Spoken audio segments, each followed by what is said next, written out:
ማሚ 2 አመት አንገትሽን ደፍተሽ አንድ ብር ሳታውጪ ያጂና ነይ እዚህ ስራ ጀምሪ ትሰሪያለሽ። ብር ካለ እዚህ ባይዘው ሁሉም ሰው እንትን ወዳጅ ነው። ብር ከሌለ ይቻለፈባት አሮጊት ነው የምትባለው። ቤተሰብሽ ራሱ ወላሂ አሰባችሁታል 10 ምናምን አመት ለፍተሽላቸው መተሽ ወላሂ ነው የምልሽ።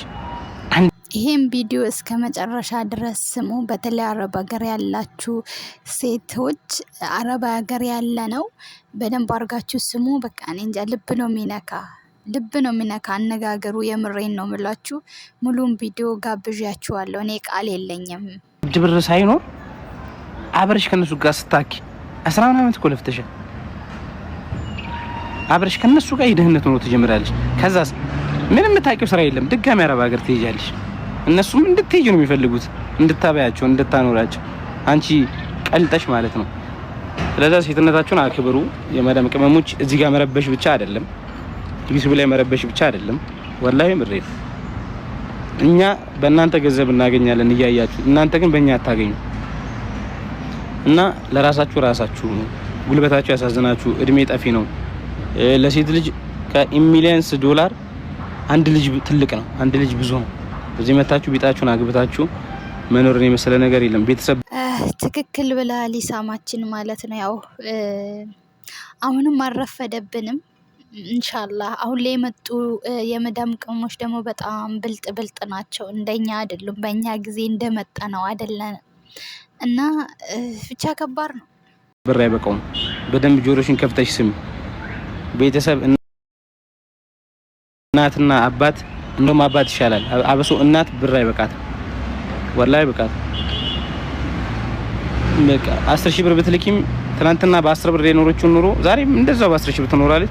100 ሺህ ብር ብትልኪ በ100 ሺህ ብር ትኖራለች። 200 ሺህ ብትልኪ የት እንደሚገባ ራሱ አንቺ ራሱ አታውቂም። ስትመጪ ራሱ አንድ ቤት ቀለም ላይ ይቀባ ይችላል። አንቺ ስሩ ብለሽ የላክሽበት ብር። ኤኒዌይስ ወሬ ያበዛውባችሁ አፉ በሉ። ለራሳችሁ ኑሩ እሺ። በነገራችሁ ላይ ማለት ነው ሁሉም ቤተሰቦች አይደሉም። በጣም መልካም ቤተሰቦች የልጃቸው አረብ ሀገር መንከራተት የሚያሳዝናቸው የልጃቸውን ንብረት 10 ሳንቲም ሳያጠፉ የልጄ ላብ ነው ብሎ የሚያቆዩ ቤተሰቦችም የሚጠብቁ ቤተሰቦችም አሉ። ሁሉም ቤተሰቦች ጀነራል ሁሉም አንድ ናቸው ማለት ይከብዳል። የምር ነው ምላችሁ ማለት ነው። እና በጣም ምርጥ ቤተሰቦች ኧረ ልጄ መች ነው የምትመጪው መች ነው የምትገቢ የሚሉ ቤተሰቦች አሉ። በነገራችን ላይ እነሱም አይረሱ። ለራሳችሁ ነው ወላሂ ለአዝም ለራሳችሁ ነው። የማይረባ ነገር ተው። እዚህ ጋር ተቸገርኩ ብሎ የሚመጣን ለምሳሌ ሚሊዮን ፎሎወር አለኝ ይመጣል። ቸገረኝ እኮ እንደዚህ ብር ብታበድረኝ እንደዚህ ብሰጠኝ እናቴ ጋር ቢሄድ ገጠር ብገባ አይምሮ ሊነካ ይፈልጋል። ገባችሁ?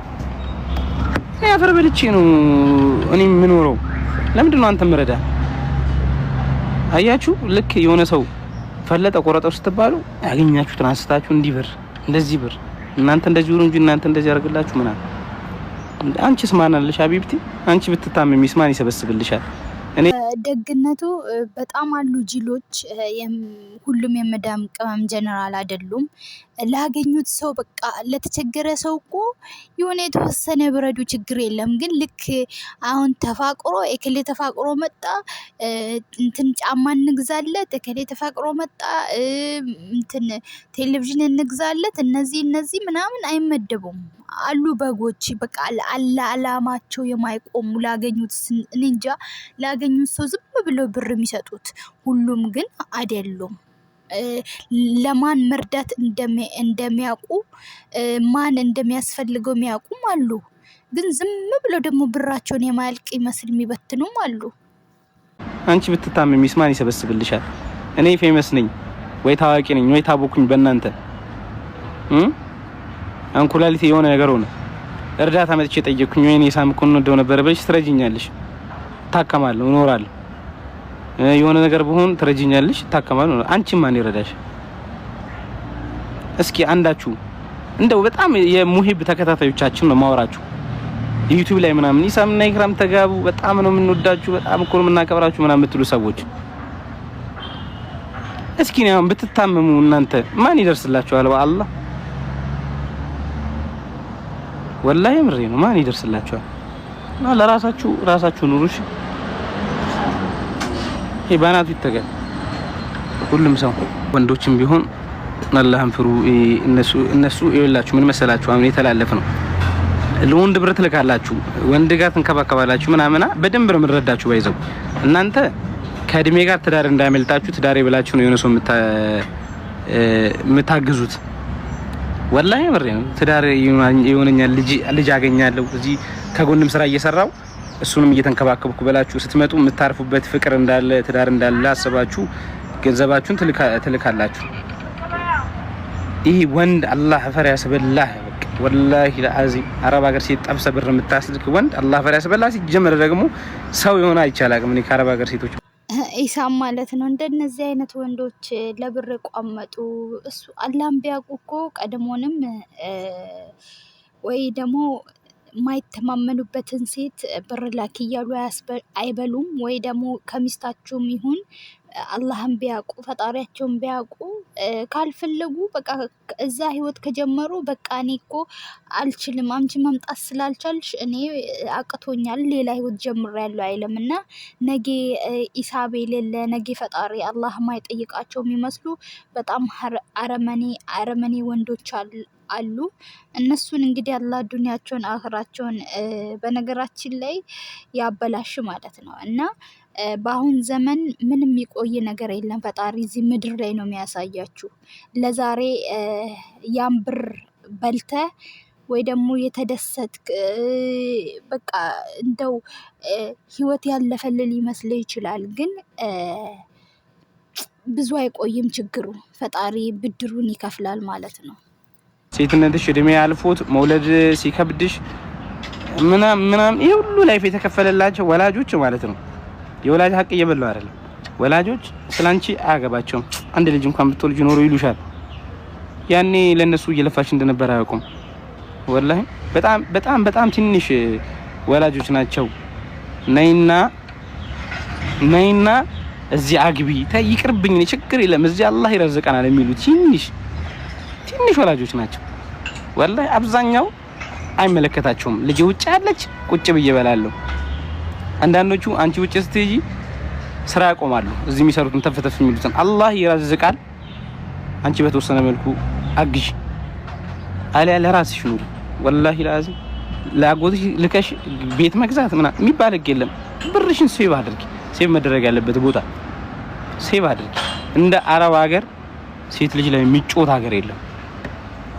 ወላሂ ለአዚም አይለቅም። እዚህ ብትመጡ ስራ የለም። ቢኮዝ ኦፍ ለምን ታውቃላችሁ? ብር ስለሌላችሁ። ብር አልያዛችሁም። 10 ምናምን አመት 4-5 አመት ሰርተሻል። ብሩስ የለም። ማን በላው? ቤተሰብ የሆነ ሰው ወንድም ካንቺ ይፈልጋል፣ እህት ካንቺ ይፈልጋል፣ እናት ካንቺ ትፈልጋለች፣ አባት ካንቺ ይፈልጋል፣ ኢቭን አልፎ አጎት ካንቺ ይፈልጋል። ከውጭ ስትመጪ ጎረቤትም ካንቺ ይፈልጋል። ማንም ስላንቺ ልፋት አይመለከተውም። እና በዚህ ዓለም ላይ ይኸውልሽ 10 ምናምን አመት ለቤተሰብሽ ከምትለፊ 2 አመት ለራስሽ ብትለፊና እዚህ መተሽ ስራ ብትጀምሪ ቤተሰብሽን እድሜ ልክ መጦር ትችያለሽ። ደስ የሚል ኑሮ እየኖርሽ እና በተቻላችሁ አቅም ብር ሴቭ አድርጉ። ብራችሁ የምታወጡበት ቦታ ላይ በጣም ፎከስ አድርጉ። ወላሂ ፎከስ አድርጉ። የኔ እህቶች የተቀማ ህይወት ነው የሚኖሩት። ለኛ ቤት ገዙ እንጂ ለነሱ ምን ማኖሩ ወላሂ።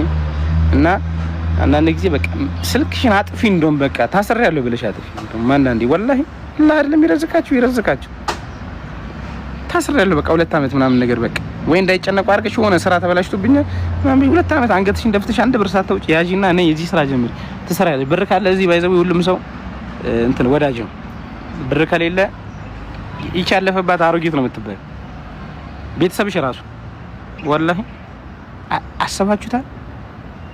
10 ምናምን አመት ለፍተሽላቸው መተሽ ወላሂ ነው የምልሽ አንድ ብር ሳይኖር አብረሽ ከነሱ ጋር ስታኪ 10 ምናምን አመት እኮ ለፍተሻል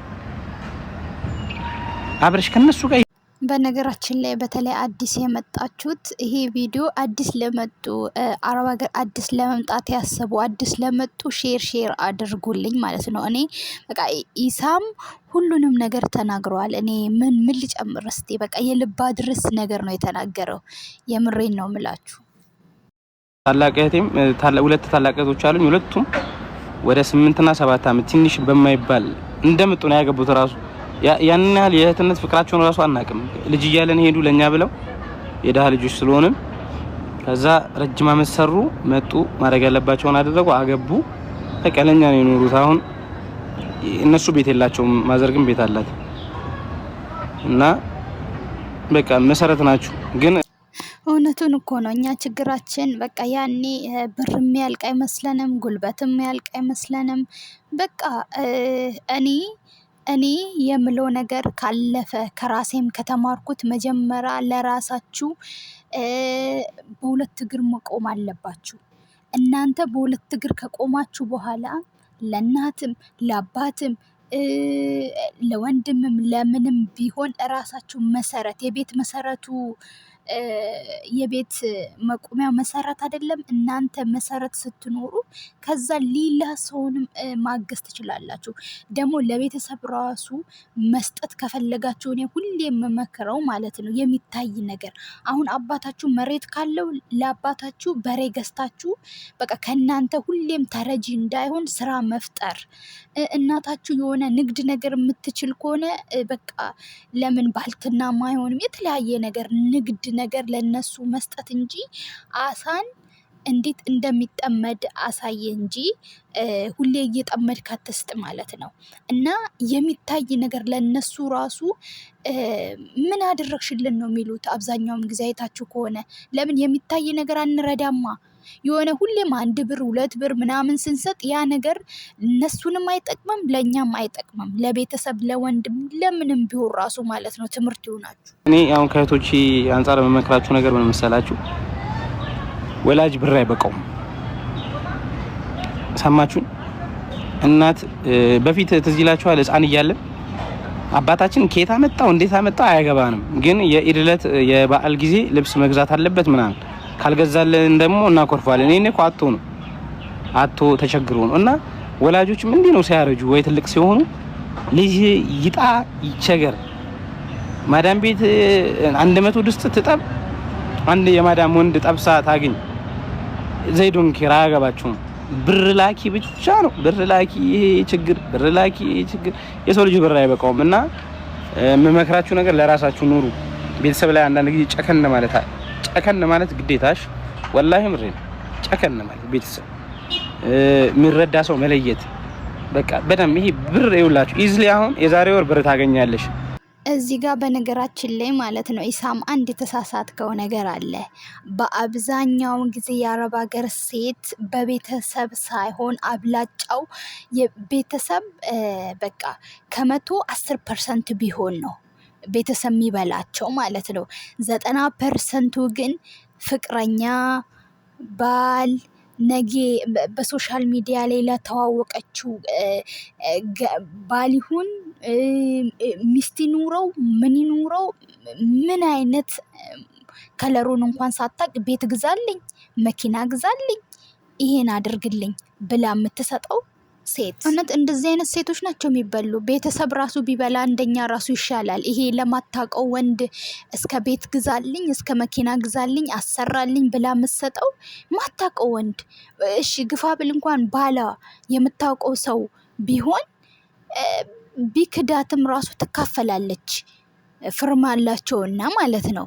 ግን እነዚህ ምንነቱን ሳያውቁ የሆነ ነገር አድርግልኝ ብሎ ብር የሚሰጡ ሴቶች እኔ እነዚህ ናቸው አብዛኛውም እየተበሉ ያሉት በወንድ በተለይ በወንድ ሰበብ እንጂ አብላጫውን በቤተሰብ አይደለም። ይሄ ይሰመርበት እና ምንም ጊዜ ያለውል የሚሆን ነገር የለም በዚህን ዘመን። በጣም እንኳን ገና ያላገባሽው ያላየሽው ወንድ አይደለም ቤተሰብ ራሱ በከፋበት ጊዜ እባካችሁን ይህን ቪዲዮ ሼር አድርጉ ሁሉም መማሪያ እንዲሁም ማለት ነው። እና ተው የጠፋው ጠፍቷል። ግን በተለይ ደግሞ አዲስ ለሚመጡ ሴቶች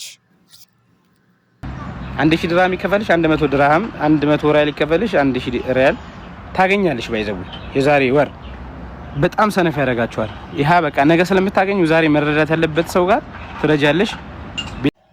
ይህም ቪዲዮ እንግዲህ ከወደዳችሁ ላይክ፣ ሼር፣ ሰብስክራይብ ማድረግ እንዳትረሱ። ብዙዎች ደግሞ ከዚህ ምክር እንዲማሩበት ስራ ፈጣሪ እንጂ ሁሌ ረጂ ለሰው እንዳይሆኑ መርዳት ባለባቸው አግባብ እንዲረዱ ከሀገራቸው ሲወጡ አላማና እቅዳቸውን ይዞ እንዲጓዙ ሼር አድርጉ። ለሁሉም ይድረስ። ነገ በሌላ ቪዲዮ እስክንገናኝ ድረስ ወሰላም አለይኩም ወራህመቱላሂ ባይ